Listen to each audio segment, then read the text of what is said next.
Yo, welcome. I want to thank everybody for tuning in. You know, I got a lot of plans for this channel. I'm doing with sports, you know, football, basketball, health and fitness. So make sure everybody hits that subscribe button, like the video, you know, if you enjoyed. But first, we're going to kick it off with every NFL biggest mistakes of the 2021 season. The season's right around the corner. To me, at least it is. Football is my favorite sport by a shot. So let's get this ball rolling. Each offseason, every team makes some of the most impactful choices that go on to affect not only the upcoming season, but the trajectory of the next few years. Unfortunately, not all those decisions are good ones. You know, I'm 27 now. I feel like I'm a lot better player there. You know, I've grown physically, I've grown mentally. What do you play now, my boy? Now let me stop. The bulk of the heavy lifting is complete for all 32 NFL front offices. While we await the start of the regular season, it's a good time to critique some of these moves as we look at every team's biggest mistake of the 2021 offseason. And a big shout out to Alien Gaming for suggesting this video. Arizona Cardinals, overpaying J.J. Watt. Watt signed a 2-year, $28 million deal with the Cardinals. Now, that is a lot of money for an injury-prone player who's clearly past his prime, especially when you consider how deep the pass rusher market was this year. Watt had just 5 sacks in 2020. The Cardinals should have used that money to address their secondary, or they could have used it on a younger, better pass rusher. Matt Judon, Jadeveon Clowney, and Carl Lawson would have been much better options. I wouldn't say much better. Selling low on Julio Jones. Yeah, they messed up on this one. By the way, I'm not going to pause the video a lot. You know, I just want to get through it. You guys are here to watch it with me. You know, you're here to hear me talk a little bit, but, you know, we're going to keep it simple. You know, get this thing flowing, you know. Traded the future Hall of Famer and a 2023 sixth-rounder to the Tennessee Titans in exchange for 2022 second round this is dumb. This is dumb. We understand we all know that. Need to move on from Julio, but why not wait till his dumb for the Falcons, the Titans. He's still one of the top wideouts. Titans came away with a steal. I think that had the Falcons held on to him and allowed him to prove he still got it during the first few weeks of the season, they likely could have gotten at least a first-rounder for Jones at the trade deadline. Baltimore Ravens, missing out on Julio Jones. Speaking of Julio, everybody missed out. The Ravens just felt like a perfect fit for him. And surely GM Eric DeCosta could have topped the Titans' offer for him. The Ravens did upgrade at receiver by signing Sammy Watkins before drafting Rashad Bateman. But Jones could have been the final piece needed to unlock the Ravens' aerial attack. Buffalo Bills, not signing J.J. Watt. The Bills' defense experienced unexpected regression in 2020, even though they that would have been crazy, though. That Bills' defense is already nice. Which is why they should have pushed harder to land J.J. Watt. Watt's veteran presence and leadership could have made him the perfect fit for Sean McDermott. Little Caesars now has the pepperoni and cheese stuffed crust with a cheese and pepperoni. Pizza. It's got 9 Pizza. We're not big pizza, we're Little Caesars. The new pepperoni stuffed crust, just $10. Pizza. The company. They were in the perfect position to outbid the Cardinals for him, too. Carolina Panthers, drafting JC Horn over Patrick Surtain II. Patrick Surtain was widely viewed as the best cornerback prospect in the draft, but the Panthers passed on him and instead went with JC Horn out of South Carolina. Surtain has a much higher ceiling, and he's more NFL ready. Carolina would have been better off taking the safer pick, especially when you consider the amount of stud pass catchers they have to deal with in the NFC South. Chicago Bears, signing Andy Dalton for $10 million. We don't hate the idea of signing a suitable veteran for 1 year, but why did the Bears bother to give Andy Dalton $10 million? For how long? Really that big of a market for him? The Bears at least corrected this mistake by trading up for Justin Fields. They better start that man, bro. Overpaying Trey Hendrickson. Coming off a breakout season with the New Orleans Saints, Hendrickson signed a 6-year, $60 million contract with the Bengals. Now, that's a lot of money for a guy who only had 6.5 career sacks before the 2020 season. Wouldn't it make more sense for them to invest that money on the offensive line in order to protect Joe Burrow? Cleveland Browns, not trading Odell Beckham Jr. Beckham suffered a torn ACL in Week 7 of last season, and strangely enough, Cleveland's offense actually improved without the Pro Bowl wideout. The Browns are a run-first offense, Yeah, and facts. Baker Mayfield has enough to work with in the passing game. They With had a like major 4 cap tight crunch ends. looming, the Browns should have traded OBJ while his value was high. I don't think they He's should have, clearly though. not I the best think fit they're in this gonna, like- offense. And if he doesn't bounce back in 2021, Yeah. his trade I don't value know. will I think likely they- take I an think even they greater hit. were good to Dallas keep him. Cowboys drafting Kelvin Joseph. The Cowboys, all in all, had a pretty solid offseason. But we still continue to question the Kelvin Joseph selection. They at need a number lot of 3 help overall. in the There secondary. were much better prospects on the board, Lots. like ball-hawking cornerback Asante Samuel Jr. Dallas also could have used Azeez Ojulari or Nick Bolton, 2 prospects that were widely expected to go in round 1. Yes, they had to address the defense, but in that case, why not go with the best defensive player available? Denver Broncos, passing on Justin Fields and Matt Jones. The Broncos found a gem in Patrick Surtain II in the number 9 spot. But with Ronald Darby, Kyle Fuller, and 2020 breakout star Bryce Callahan already on the roster, quarterback was far from this team's biggest need. Damn. The Broncos had the chance to take a top quarterback prospect in Justin Fields or Mac Jones. Instead, they're going with the tandem of Drew Lock Lock. and Teddy Bridgewater. It just feels like Denver missed out on a great opportunity to secure a long-term solution at quarterback. Detroit Lions, losing Kenny Golladay. The Lions decided against using We'll the take 'em. franchise tag on star wideout Kenny We'll Golladay. take 'em. The backup option? Let him walk in free agency and gain absolutely nothing. And to make matters worse, the Lions did next to nothing to upgrade their receiving unit. How's newcomer Jared Goff expected to shine without a true playmaking receiver? TJ Hawkinson can't do it all on his own. Green Bay Packers, handling Woo! Aaron Rodgers situation. This might be the biggest one. Packers can talk about how they want to keep Aaron Rodgers all they want, but what exactly have they done to convince him to stay? They didn't do much to upgrade the roster around him, and Mark Murphy calling him a complicated fella isn't going to help matters. Green Bay has done nothing useful to repair the situation. The longer this drags out, the worse it gets for all parties involved. Houston Texans, not trading Deshaun Watson. When Deshaun Watson's trade request went public in January, the Texans should have moved quickly to grant his wish. But they dragged it out. And now there's a good chance he doesn't even play at all in 2021 because of ongoing lawsuits. Houston should have held a bidding war for him before free agency opened. Lots of teams would have mortgaged the farm for his services at that time. Now they're Why stuck do you with do an that? expensive QB who has a very uncertain future. Indianapolis Colts, drafting Dayo Odengbo. The Colts went off the board when they took the Vanderbilt defensive end with the number 54 selection. This is a very risky pick because Odengbo suffered a torn Achilles back in January. The Colts really reached here, and you obviously don't know how Odengbo will bounce back from the injury. Why not make a safer pick so early in the draft? Jacksonville Jaguars, overpaying Shaquille Griffin.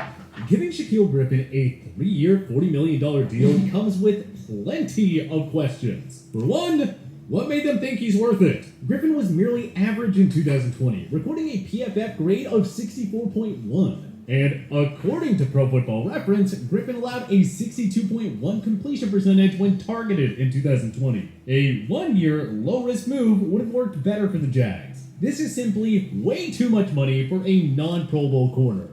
Kansas City Chiefs, not extending Orlando Brown Jr. After a miserable Super Bowl performance, the Chiefs went to work in upgrading their O-line. The biggest move was acquiring Pro Bowl tackle Orlando Brown Jr. in a trade with Baltimore. The only complaint? The cap-strapped Chiefs have now waited too long to extend him. If Brown plays well in 2021, his price tag will only skyrocket. Having given up all that draft capital, the Chiefs don't carry the leverage in negotiations. Big boy. He does. And the longer an extension waits, the more likely they'll have to pay. Las Vegas Raiders drafting Alex Leatherwood. For the 3rd straight year, the Raiders stunned the football world by reaching big time in round 1. This year, it was Alabama offensive tackle Alex Leatherwood at number 17 overall. Of course, if the Raiders didn't trade away 3 stud linemen to Gabe Jackson, Rodney Hudson, and Trent Brown, there's no need to draft Leatherwood in the first place. We really have no idea what the plan is in Vegas. Los Angeles Chargers. Not Bringing back Melvin Ingram. Ingram He's has on been the, one of the NFL's most productive pass Broncos, rushers right? dating back to 2015. So why No. not try to keep him around in an effort to provide some stability on defense Yeah. for new head coach Brandon Staley? If you want to beat Mahomes and the Chiefs in the AFC West, You're not. you have to be able to get to the quarterback. That won't be easy for the Chargers now that they have no one left to complement Joey Bosa. Los I'm Angeles thinking Rams of- re-signing You said Leonard Melvin Floyd for Ingram or Melvin $64 Gordon? million. Well, to beat Mahomes and the Chiefs in the AFC West, you have to be able to get to the quarterback. Listen, Melvin, I'm thinking of Easy Melvin for the Gordon. Chargers, now that they have no one left to compliment Joey Bosa. Los Angeles Rams, re-signing Leonard Floyd for $64 million. On the one hand, giving Floyd a 4-year, $64 million deal makes sense since he's coming off a career-high 10.5 sacks. But the cap-strapped Rams could have easily found a cheaper replacement. After all, it's not like Floyd is the first guy to have a career year while lining up alongside Aaron Donald. The Rams probably should have found a more affordable option on a short-term deal to help save cap space. Miami Dolphins trading for Isaiah Wilson. 1 year after he was drafted 29th overall by the Titans, Wilson got traded to Miami. The two teams also swapped 7th-round picks. The Titans originally gave up on Wilson so quickly because of his off-the-field issues. And, well, the same thing has happened with Miami. Wilson was cut 3 days after the team had traded for him. Minnesota Vikings, not re-signing Anthony Harris. The Vikings made several upgrades on defense following a dismal showing in 2020. But we remain curious as to why they didn't bring back reliable veteran safety Anthony Harris, who signed a cheap 1-year, $4 million deal with the Philadelphia Eagles. Keeping the Harrison Smith-Anthony Harris safety duo intact would have gone a long way towards helping the defense regain its stingy form. New England Patriots, overpaying Nelson Aguilar. Handing Nelson Aguilar a 2-year deal worth $26 million was rather curious. His production with the Raiders was excellent, but the previous 5 years with Philly were mired with inconsistency. Belichick probably should have forked over more money in turn for someone like Juju Smith-Schuster, Kenny Golladay, or Corey Davis. New Orleans Saints, drafting Payton Turner. The Saints took Houston defensive end Payton Turner with the number 28 selection. Though we like his potential, this just felt like a wasted opportunity where New Orleans could have traded down to get their guy. They went way off the board here. New York Giants giving Adoree Jackson $39 million. With Logan Ryan, James Bradbury, and Jabril Peppers leading the fold, the Giants already have enough talent in the secondary. Xavier McKinney coming. I don't get the logic behind the 3-year, $39 million. I mean, that's a lot of money. A lot of money.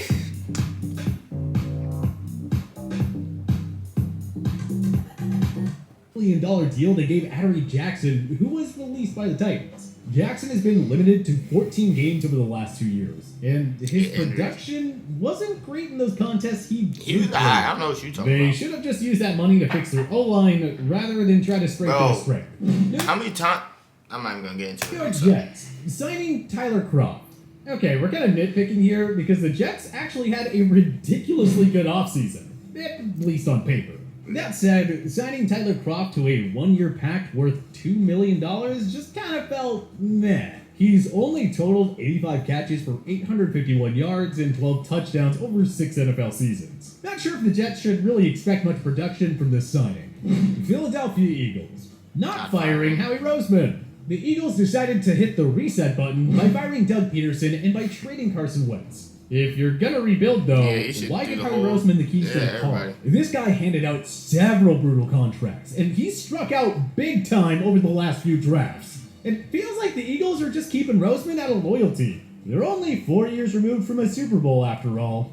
Pittsburgh Steelers, moving on from Alejandro Villanueva. The Steelers lost Marquise Pouncey to retirement, and they surprisingly cut David DeCastro. But arguably, their worst loss was 2-time Pro Bowl offensive tackle Alejandro Villanueva, who signed with the rival Baltimore Ravens. Why didn't the Steelers just keep Villanueva? Are they trying to get Roethlisberger killed back there? San Francisco 49ers. Overpaying Kyle He was big in their offense. Admittedly, we're nitpicking because San Fran actually had an incredible offseason, all things considered.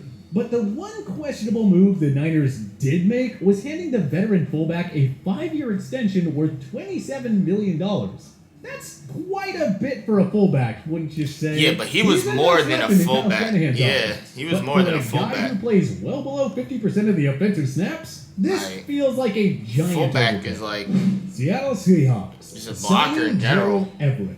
The Seahawks, with limited cap room, should have focused entirely on upgrading the defense. Rather, they handed veteran tight end Gerald Everett a 1-year pact worth $6 million. That's a lot of money to allocate towards a guy with 8 touchdowns in 4 seasons. A player who hasn't topped 417 yards in a season. Seattle could have used that precious money to fix their pass rush or secondary. Tampa Bay Buccaneers re-signing Antonio Brown. Again, we're nitpicking. Why? Yeah, The defending champions somehow managed to bring back all of their starters this offseason. But are we sure Antonio Brown is worth bringing back? He really wasn't much of a game changer last season. And who knows if he'll be able to keep it clean on and off the field throughout a full season in Tampa. It just feels like maybe, just maybe, the Bucs didn't need AB to run it back. Tennessee Titans overpaying Bud Dupree, handing a 5-year, $82.5 million contract to Dupree caused he went to the Titans? His high sack totals in Pittsburgh can probably be attributed to the fact that TJ Watt and Cameron Hayward were commanding most of the attention. We're making backside. Rather than give Dupree such a lucrative deal, Tennessee should have pushed harder on a short-term pack for someone like J.J. Watt, Yannick Ngakoue, or Carl Lawson. Washington football team settling on Ryan Fitzpatrick. Very good, Washington. Won the NFC East. Very good, Washington. 3 different quarterbacks in the regular season. Clearly, this team was a QB upgrade away from becoming true Super Bowl contenders. But Ryan Fitzpatrick, I mean, come on now. We've seen the story one too many times. This is not much of an upgrade at all compared to what Ron Rivera's team had to work with last season. Washington's front office had one job this offseason and one job only. Get a quarterback. And based on our assessment, they failed miserably. What do you think was your favorite team's biggest mistake of the 2021 NFL offseason? That's going to do it. Like I said, leave a comment below as to what you thought the biggest mistake was. Also, too, what you guys want me to react to next. Like I said, I got a lot of plans in store for this channel. Make sure you hit that subscribe button, like the video if you enjoyed, and see you on the next one. Peace.